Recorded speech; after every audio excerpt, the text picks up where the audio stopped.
because I was running my own business, but I was really, I can't remember what you said, but he's like, so you got yourself a full-time job or something. Made some smart ass remark. Yeah, probably. Yeah. Sounds like me. Yeah. Being a smart ass. But it was all in fun. But then that was another seed planted. It was like, he's right. Yeah. This is not what I want to do. I've got to develop some leadership. And so I always remember those moments that kind of inspired me a little bit and got me a little bit emotional about where I was at and made me look myself in the mirror and compare myself a little bit to where my best friend was. Yeah. It's like, you know what? We came from the same place. There's no reason why I can't do that and have my own version of it. Yep. I just got to find it.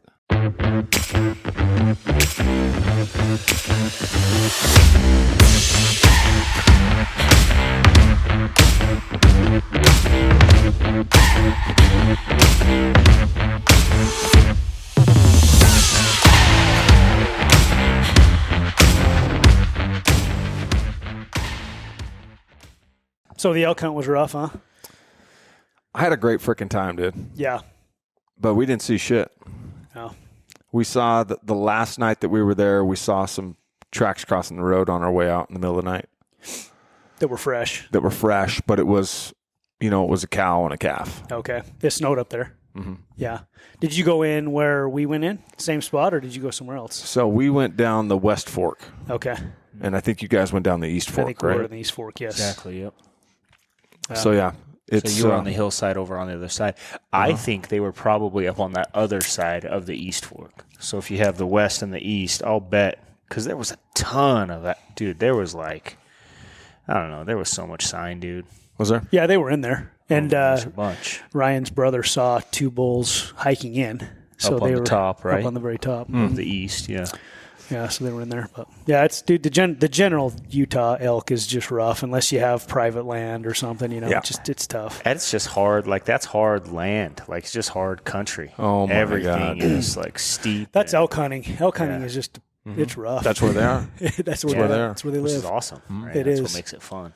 It is. But it was a great time with my dad because it was, even in 4 or 5 years ago when I went with him, he's in a different place now. He's in a little bit better shape, and he's a little bit more confident in his ability to go out and hike mountains. Cool. So I was a little bit hesitant, like, well, I'm gonna go hike, Dad. You want to go or you want to hang back? You want to pick me up? He's like, no, I'm going. Cool. So we hiked our asses off, dude. Yeah, that's good. Went all over the place, had a great time, a lot of great conversation. No bugles. And not one bugle. Huh, bummer. That's weird.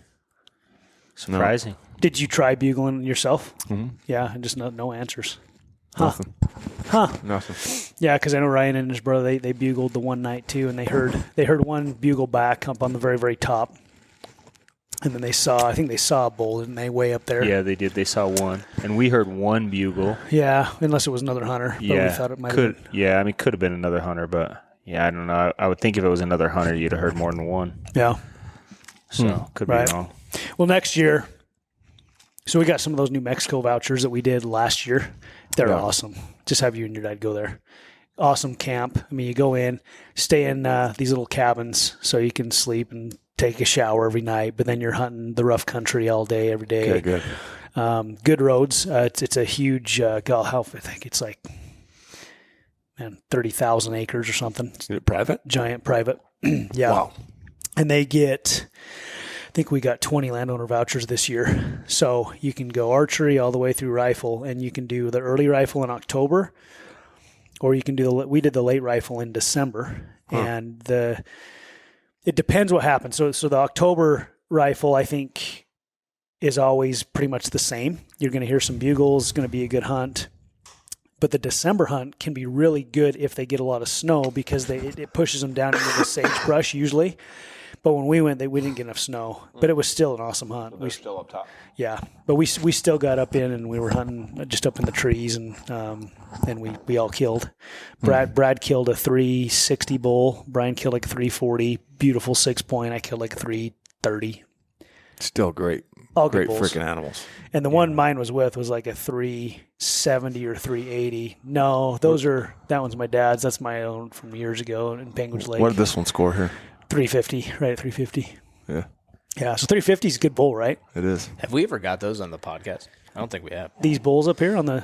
No, I don't think so. Yeah, do you want me to B-roll. get a shot? Sure. Hey, let's do it. Yeah. Point the cameras up there so people can see. Be good for people. Yeah, see those big old horns. Yeah. So the one on the right, So the one on the right is like a 320 bull, and then the one on the left is a 350. Wow. nice. So the one on the right, they're both from the Penguin Lake unit, and the one on the right, my grandma was dying that week, so we kind of had to get the hunt done. And I made a mistake because that bull was with a big old 5-point, and I was like, I want a 6-point. This is a long time ago, so I thought I wanted a 6-point. 5-point was so much bigger. I'm so mad I didn't shoot him. Such a bigger bull, old bull. And he was right there. You could have took the shot. Oh yeah, he was. Oh yeah, my brother Carson was with me and my dad, and my brother goes, I think you should shoot that 5-point. I was like, I want the 6-point. And the 5-point, like his horns were like that big around, dude. and his royals, his force were just they were so big, and his whale tail came way back. He was the coolest looking bull. Looking back, I'm like, I was so dumb to shoot that one. One of those 6-point. Had your mind set on it. I could have easily shot the 5-point. Dang. But whatever. I've Young been and hunting dumb. elk for a long time, but never even had the opportunity. Yeah, I know. Except for on the ranch hunt, yeah.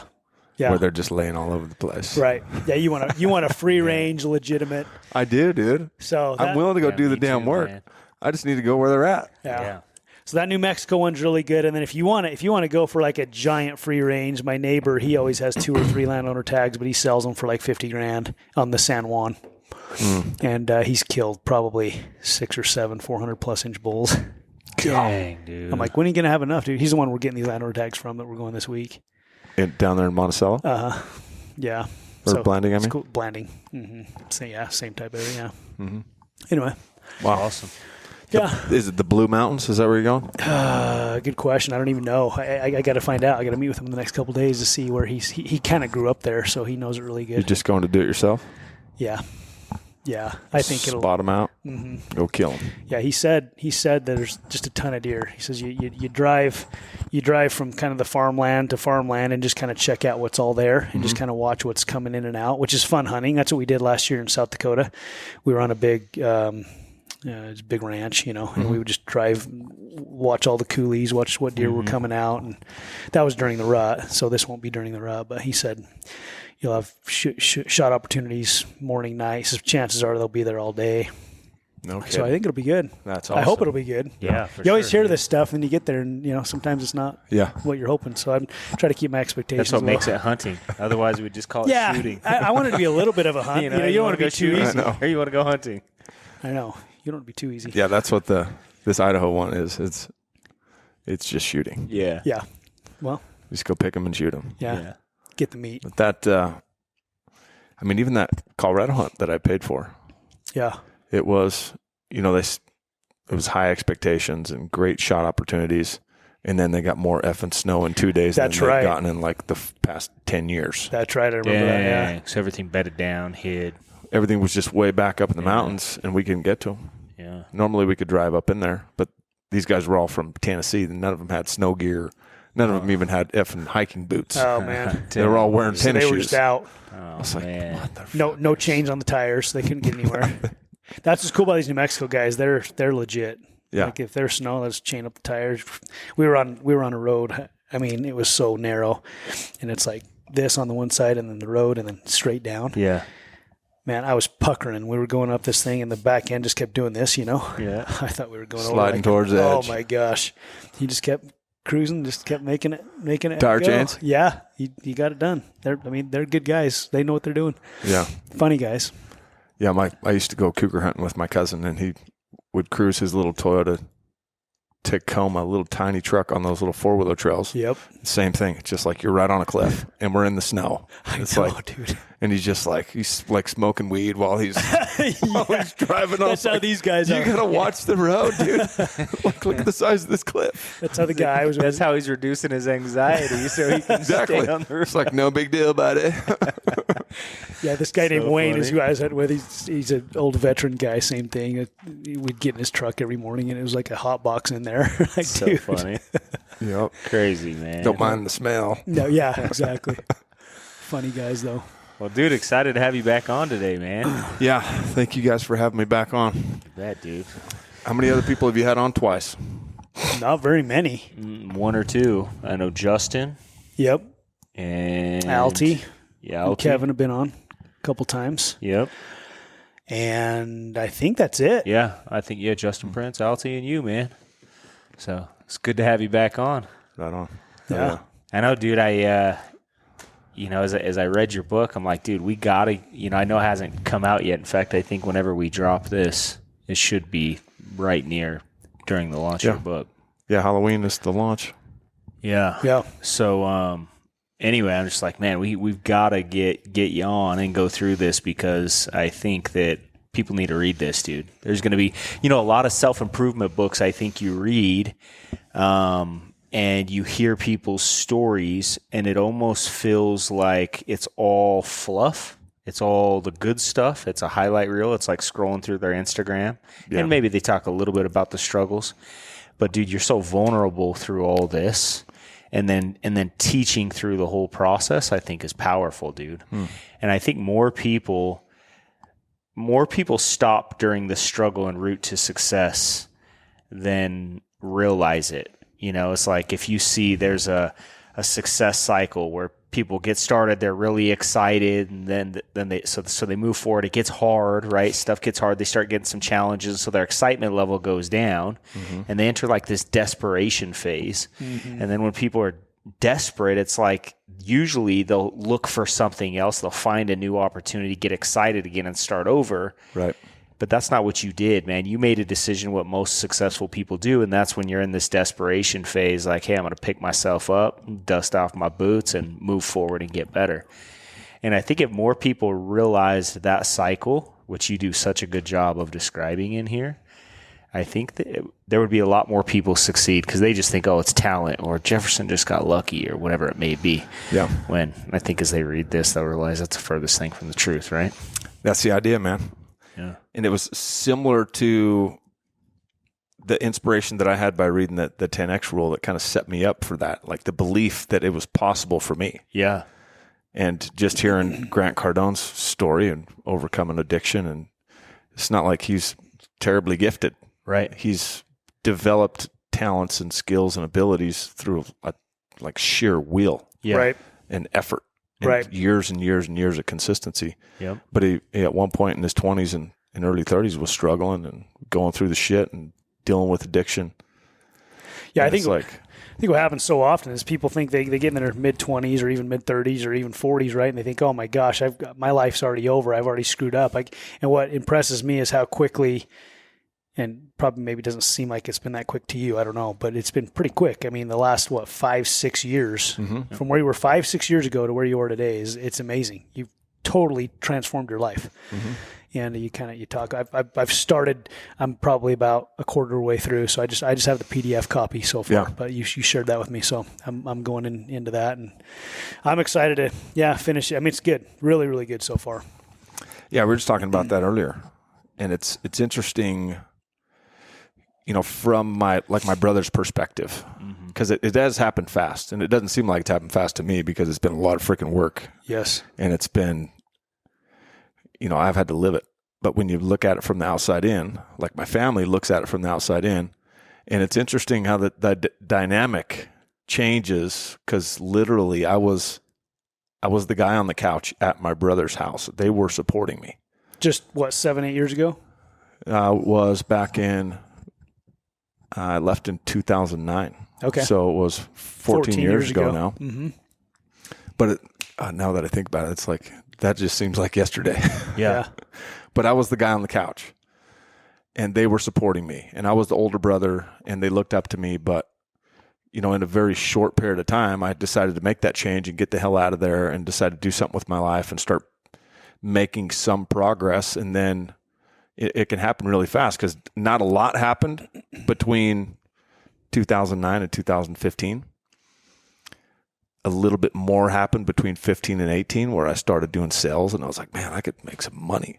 I was watching other people that didn't have all that much talent. Yeah. They were just applying themselves in a different way to make more money. Mm-hmm. And so then from 15 to 18, I started making more money than I'd ever made. And then I just really started turning it on in 2018 when I decided to really buckle down and make some scary choices that I never thought was possible. I, like from 15 to 18, probably questioned it more than ever. Like, is it even possible for me to quit drinking? Yeah. Like, I can't even imagine my life without smoking weed and drinking. Yeah. Like my entire life revolved around it. Mm-hmm. But it just gotten to a point where, man, I wanted to do more, and I knew I was capable of more, and this was holding me back. It was taking so much of my thoughts and energy every single day to go home early and start drinking, smoking pot, that I knew that I could be focusing that energy towards something else. And I never imagined that it would turn into what it has. Yeah. But as soon as I was able to just make those shifts, focus that energy in a positive direction and start like pouring into my talents and abilities and what I could find some passion in, man, it happened quick. And then my brother's looking at like, dude, motherfucker, you were just the guy on the couch. Yeah. Like yesterday. Yeah. Seemed like yesterday. And they're not quite sure how to navigate that. Yeah. Makes sense. Yeah. Yeah, I think there's a lot to unpack there. One with your brothers, it's like it exposes when you start winning. I was actually talking to this about my daughter because my daughter just, she's doing really good at gymnastics, and she just got, they do it in levels or whatever. So, you learn certain skills, you move up to a certain level. She moved up to that next level, and she's already got 99% of those skills. And so she's almost ready to even go to the next level, right? And so she's like, Dad, some of the girls are just rude to me. And I'm like, well, how long have they been on that level? She's like, well, some of them like 2 years. And I go, well, maybe they're not necessarily meaning to be rude. They're just threatened, right? Mm-hmm. They're threatened because they feel like you haven't worked that hard because you just showed up and here you are a month later, you're ready to go to the next level, and it frustrates them, right? But they're really not mad at you. They're mad at themselves. So I think sometimes when people start having a lot of success in a short amount of times, the people around us, our life is a part of theirs, and it makes them feel vulnerable, right? Like, hey, it really maybe exposes the times that they took weekends off, or that they didn't take the risk to start their own business or whatever. And so because they didn't take those risks, or because they didn't work, and it exposes them, they kind of feel they don't know how to respond to it. It challenges our egos and those kind of things. So I think that's sure does. Probably, I don't know for sure, but I'm guessing that's what happened to your brothers. I mean, same thing happened to me with my family, and then all of a sudden, it's hard to navigate those times too, because then you're navigating a new challenge. We were talking about this, the problem solution challenge with business, right? Mm-hmm. It's like in life, you have a problem in life or business and you have to create a solution. Then you create a solution. That solution usually creates a new problem. And this is navigating through life, right? So your problem was you didn't have enough money. You build a business was the solution. You start having a lot of success. Well, now you got a new problem of navigating, having a lot of money and, keeping these relationships good with your family, right?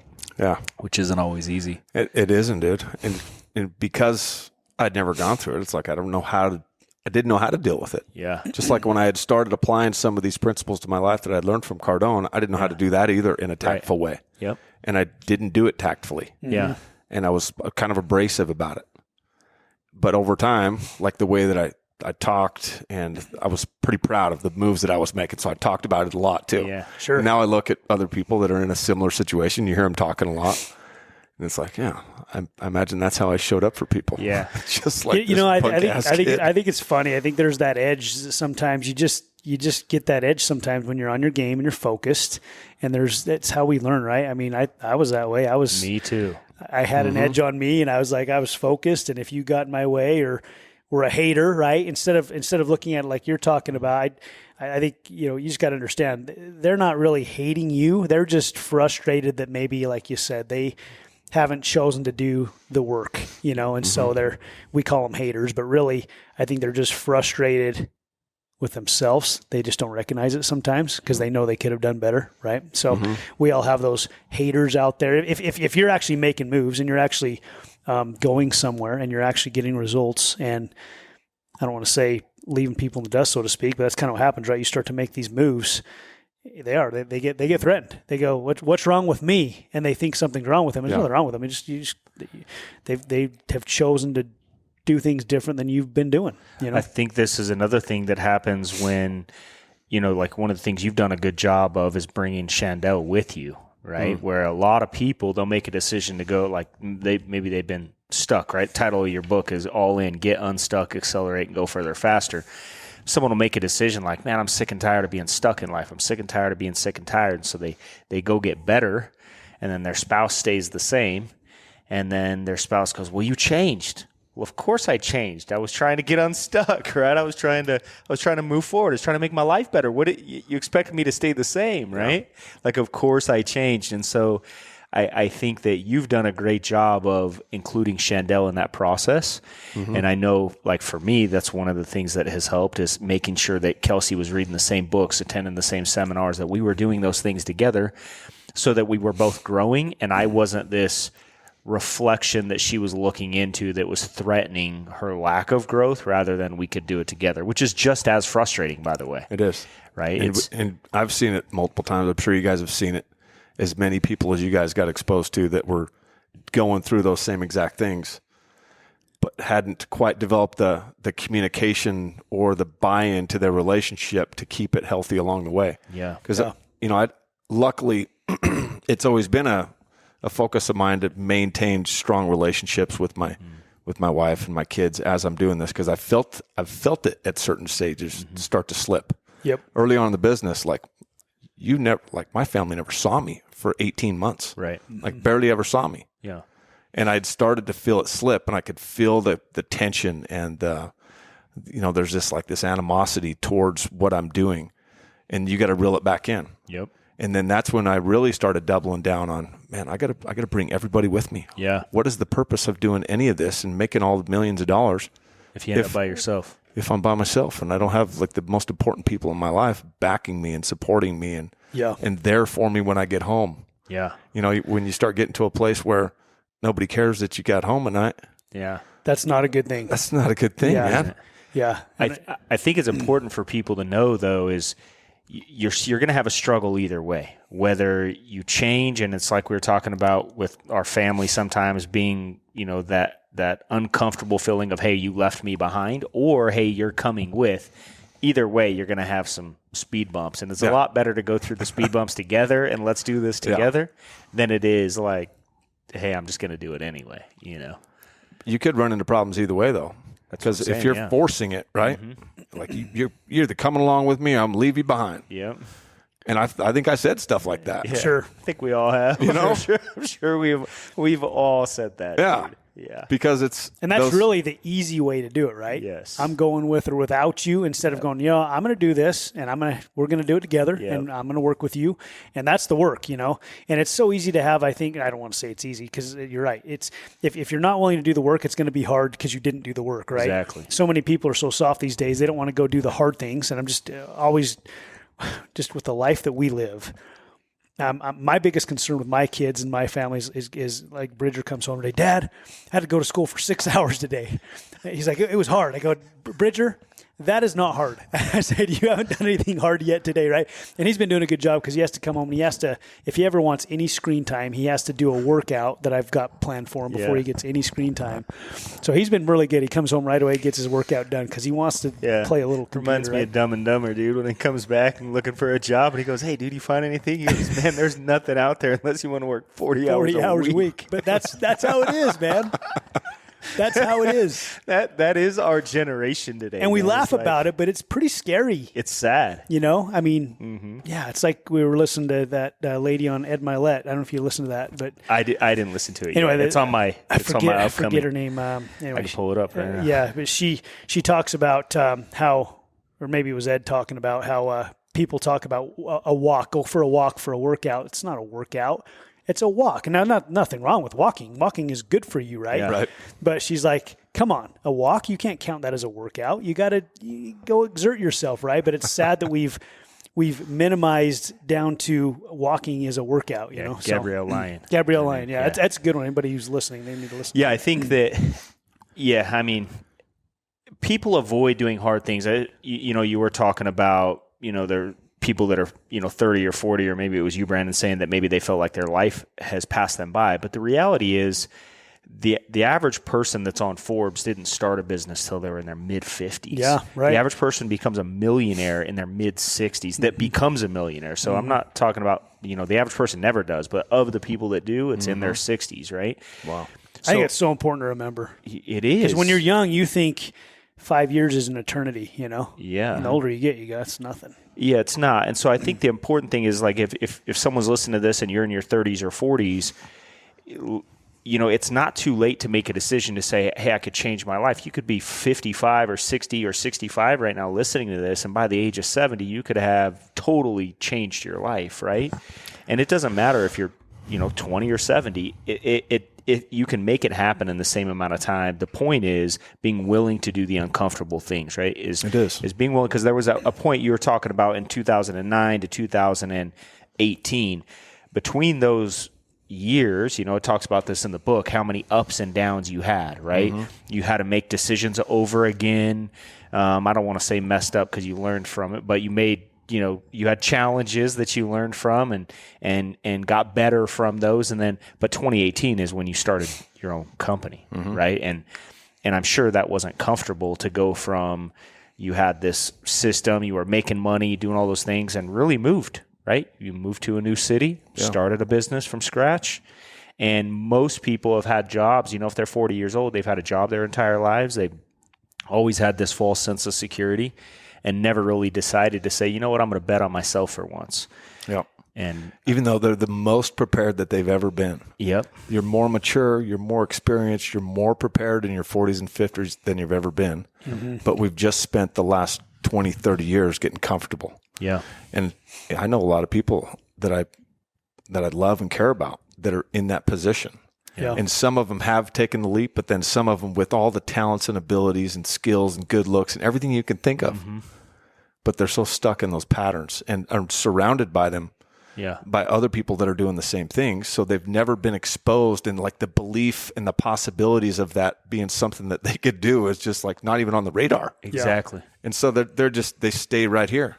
Well, and I talk about that in the book too. It's just like the environment. Yep, I was just going to say that. You do talk about it, the people you surround yourself with, right? And are they allowing you to be mediocre? I always talk about you can't push a wet noodle. If somebody doesn't have desire, it doesn't matter how bad you want them to win. Jim Rohn says that. He says, man, I wanted them to win so bad. He's like, I'll do anything it takes. I want you to win.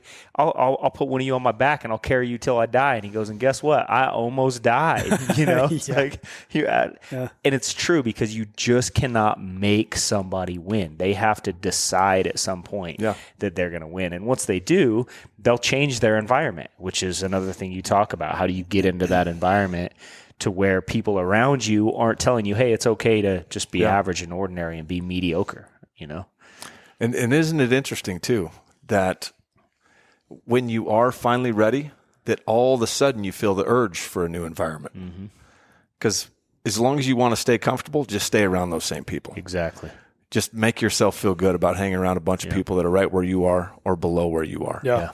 And that's one of the things, if you remember back in 2017, we were just talking about this. 2018, I started calling everybody that I knew that even had remotely more success than I did, and I was trying to get around them. Yep. Yeah. And I called Brandon and I said, bro, I want to come plug into one of your op meetings. Yep. Yeah.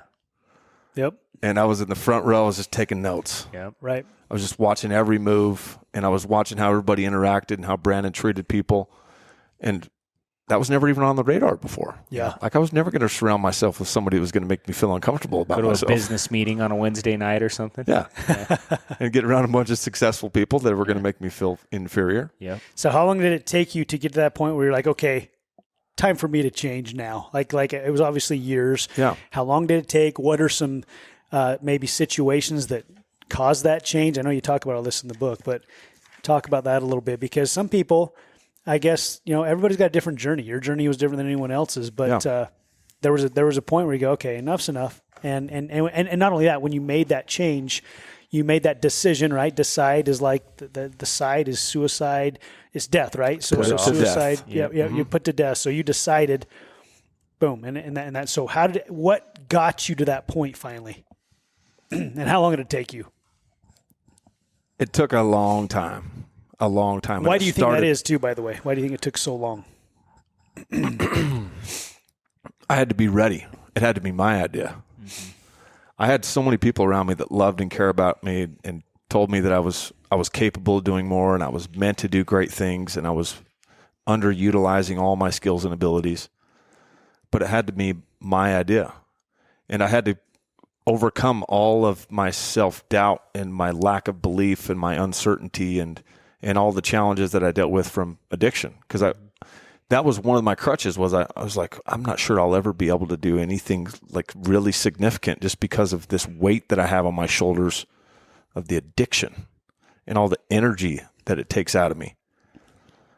So it was so many years, and it goes all the way back to, I can't remember if I mentioned it in here, but like Jeff had planted seeds in me from when we were like 16 and 17.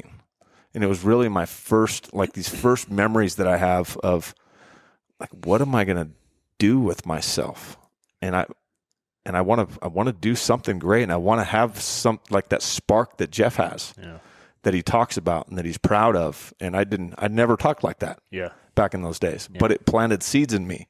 And over the years, and that was, when I was 16, 17. Yeah. So then, fast forward 10 years, 26 years old, I just got married, and now there's some new seeds planted, and I'm an instant dad, and I got new responsibilities, and I want to make my wife proud and make her parents proud, and I got these new seeds that are planted. But I kept going down the same path, making similar decisions and drinking, smoking weed with my in-laws. As you're going through the story, when you saw Jeff's success, what did that do to you? Did you see that and go, did that inspire you? Were you kind of like, that's for him, it's not for me? I'm just curious because you guys I had were good a lot buddies. of mixed feelings about that. Yeah. Because the first time I heard about Jeff actually becoming successful, we had been to meetings together and we went home and smoked a blunt. And then it was like, I never heard he went on a tear for the next couple of years. And all of a sudden, Jared sent me these videos on YouTube and Jeff's speaking in front of a group of 10,000 people. I was like, what the happened? How did this happen to this guy? And so, I had some of those feelings like, I don't know if that could be for me, but that's how I ended up doing Primerica for a year. Did you bring him to a meeting in the old Sunland office? Holy cow. First time out, That was a long time ago. Yeah. I mean, we hung out every day pretty much. So, he was like, I think probably the first person I ever brought down to your office. Okay. Yeah, when I came back that next week. Yeah, I think it's interesting. I mean, we've never talked about that. It's funny to hear. Yeah, because I mean, I was so focused for so long, it was just never even a thought of like how does anybody perceive it, But I think it's important because I was the same way. I think we leave a lot of people in our wake that are probably going, what the crap is going on? Because we're so unaware, right? Like when you've done what you've done the last several years, you've been so focused, and all these people from the outside are probably going, what the heck? How did he do it? What happened? What changed? I even had a friend of mine that showed me that spot up in the Uintas. I called him last year to ask him if he was going elk hunting, and he went on a tear, dude. He told me exactly what he thought about me, and that I had left him behind, and I had no idea. But I left him in my wake, I guess. Like you were saying, I didn't keep in touch. And I went and did my thing, and then all those early like Facebook Live videos that I was doing, talking about all the fucking people I need to get out of my life and all the negativity. He looked at it. He's talking about me. He's talking, he hasn't been calling me. Well, it's not like you meant to do it. You're just focused and going. Yeah, I think when en route to success, and here's another thing, and anybody listening to this, because sometimes people are always trying to control those things, right? And you always hear these people that become successful, they make millions of dollars, they build these great lives, and then they start living life differently. They'll have these great morning routines, they start eating really good, and you're like, oh, so that's what I need to do to be successful, because they always tell me I have to act like successful people. So I need to wake up at whatever time in the morning, and I need to do a cold plunge, and I have to eat a certain way, and I have to do all these things that this guy who's mega successful is doing. When really, if you look at his journey, it was none of that, right? It was we were so off, because it's a part of learning to where we get to this point. So for a lot of people that are en route to success, that those things are going to happen. And people always ask, would you change those things? I don't think I would change them, nor suggest anybody else change them, because they were unintentional byproducts of our journey to success. And if we would have spent time and energy and effort on those things, that was time and energy and effort away from accomplishing our goals and dreams, which I think is a more powerful thing, is to have this success example where people can have a reflection of themselves like, dang, I knew him in 2017 or 2018 before he started his business. And now where he's at, if they're the kind of person that says, good job, that's awesome, that's amazing, they're probably going to go do something with their lives, or maybe they're just comfortable where they're at, versus if they hate on it, you're never going to have something you hate, right? So it's kind of this hard challenge where, I don't know, man, I've never tried to let those situations, I just don't try to emotionally attach myself to somebody else's perspective. Like, I care. I want still them to hurt feel though. good. Like, Sure. I care about that guy. Sure. No, yeah. And he's a friend of mine. Yeah. That's empathy, right? You didn't mean to hurt him. Yeah. And I certainly didn't mean to hurt him. Unintentional. But his perception of, he was watching my journey. Yeah. And he was watching the Facebook Lives, and he was listening to me talk about removing negativity from my environment and negative people and negative influences. And he, instead of saying, good for him, holy shit, look at him go. Yeah. Like some people do. Yeah. He took it a little bit differently. Yep. And he kind of took it personally. Yeah. Yeah, I think sometimes it's good to take things personally too. Yeah, it's the power of association is just as powerful as the power of disassociation, right?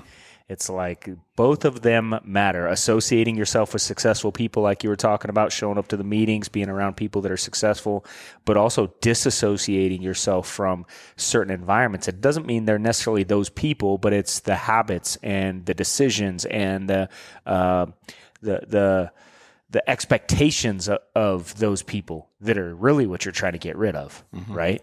It's like our kids. We have kids. We don't want our kids to be hanging out with kids who don't have goals. They're not going anywhere. They don't want anything out of life.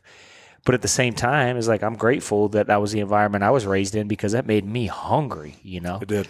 And so, And going back to your question about my perception of Jeff, it's always been an inspiration. So I did have some of those funny feelings, like, you know, like some of the negative thoughts, Yeah, like he's made it. He's probably too good for me now. And then I went and met with him in Vegas in, I think, 2011, 2012 or something, right after you guys had started down there.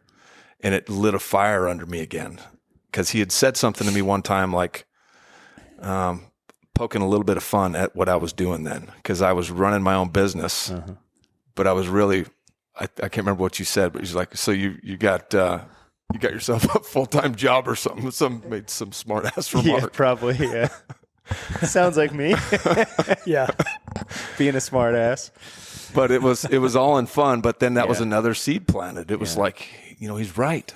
Yeah. This is not what I want to do. I've got to develop some leadership. And so I always remember those moments that kind of inspired me a little bit and got me a little bit emotional about where I was at, and made me look myself in the mirror and compare myself a little bit to where my best friend was. Yeah.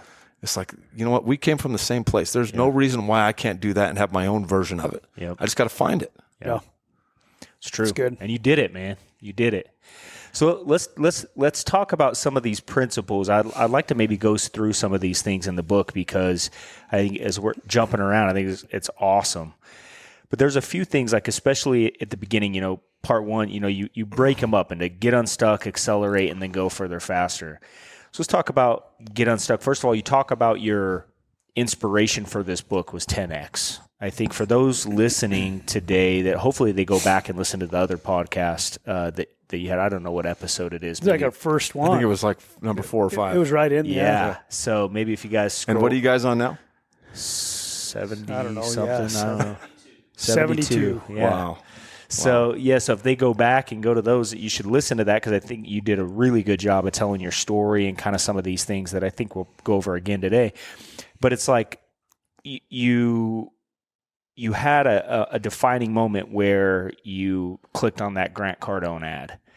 And I think a lot of times in people's lives, they might see an ad, or somebody might show up with an opportunity at their house or whatever. And there's that saying that it shows up dressed in overalls and work boots, and so people avoid it, right?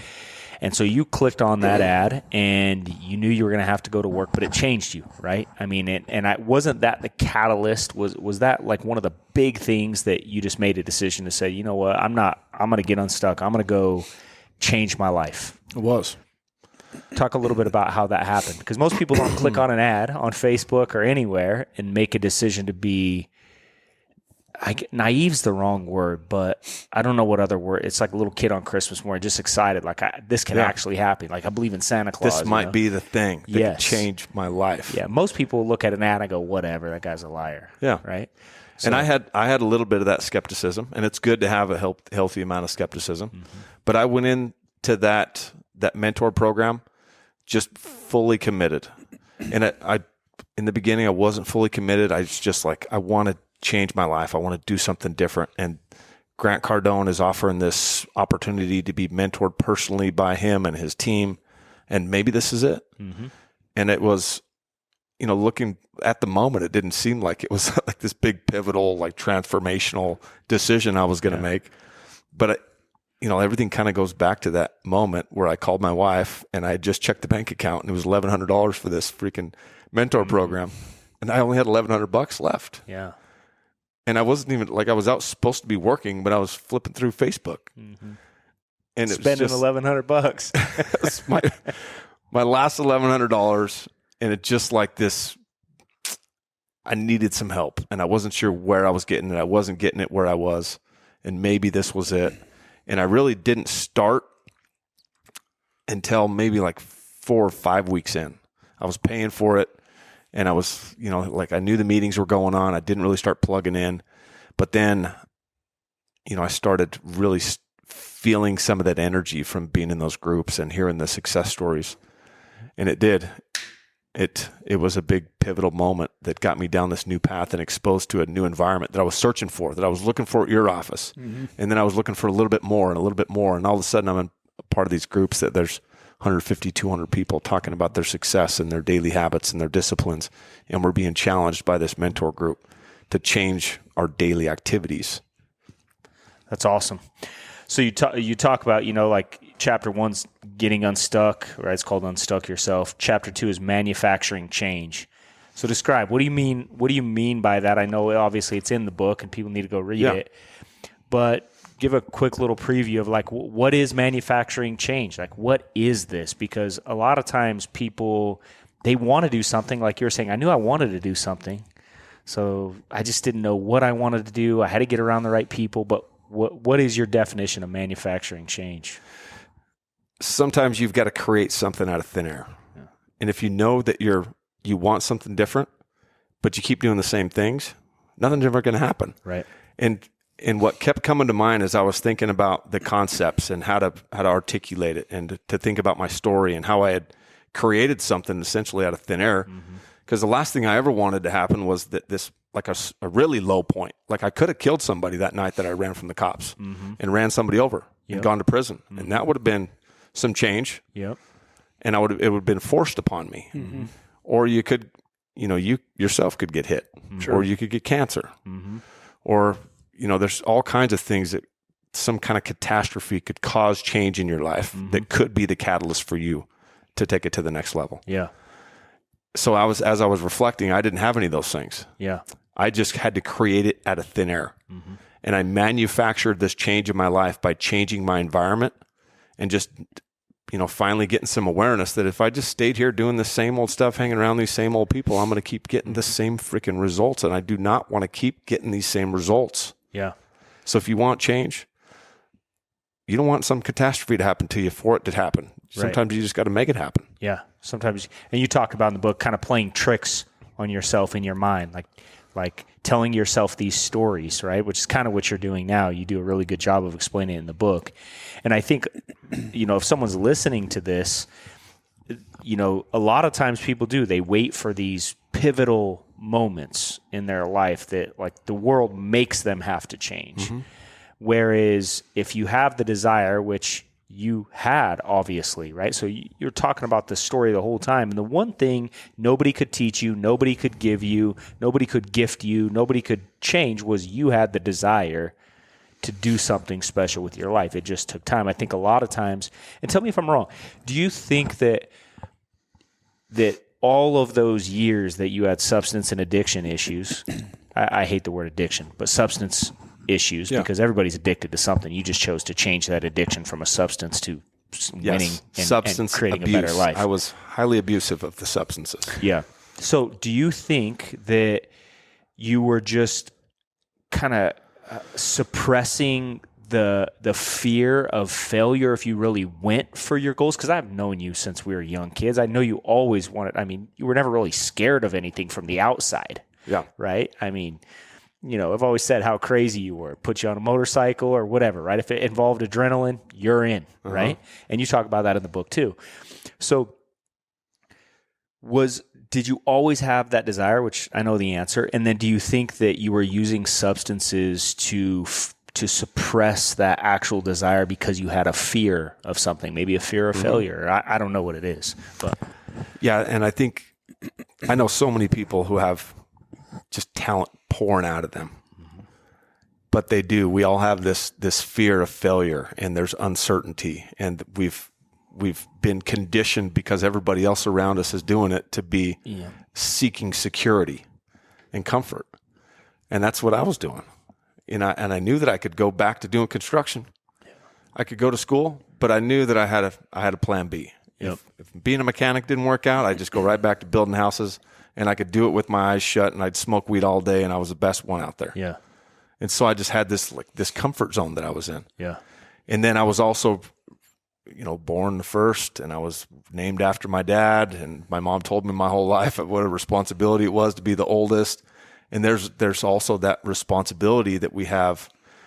Everybody's a little bit different than me, but I had even more because I was named after this incredible human being, and I had big shoes to fill, and I was the oldest of three other boys. Yeah, and it was something that I suppressed that responsibility, and I kind of pushed it down with the substances.